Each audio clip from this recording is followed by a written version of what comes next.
From remote learning for kids to Zoom calls for their parents, the pandemic has pushed technology into our lives like few things before.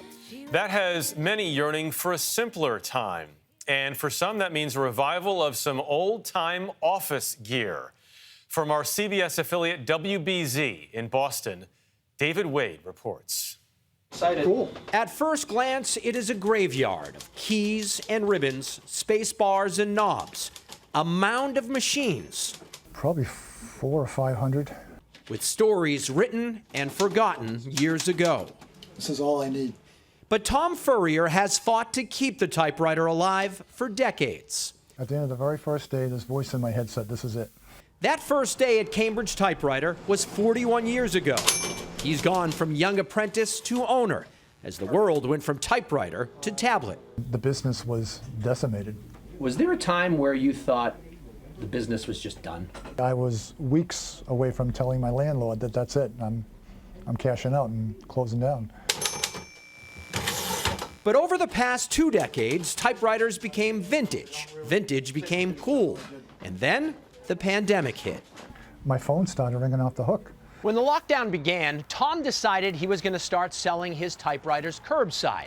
So people would literally window shop, coming up to the window, pointing at the typewriter they would want to try.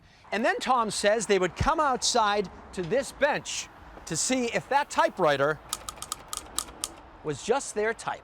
We are the busiest we've ever been in 41 years. In a time of doom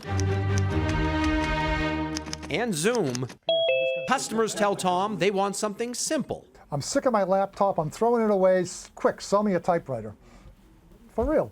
I didn't have any in-person classes, so I had more time at home.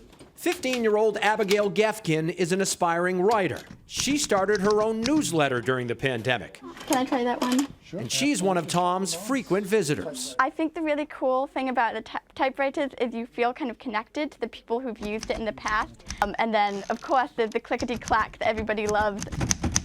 Computers crushed the typewriter. A pandemic has brought them back. And Tom Furrier is busier than ever, happily refusing to turn the page.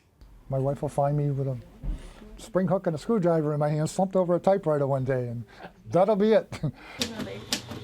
For CBS Saturday Morning, David Wade, Arlington, Massachusetts.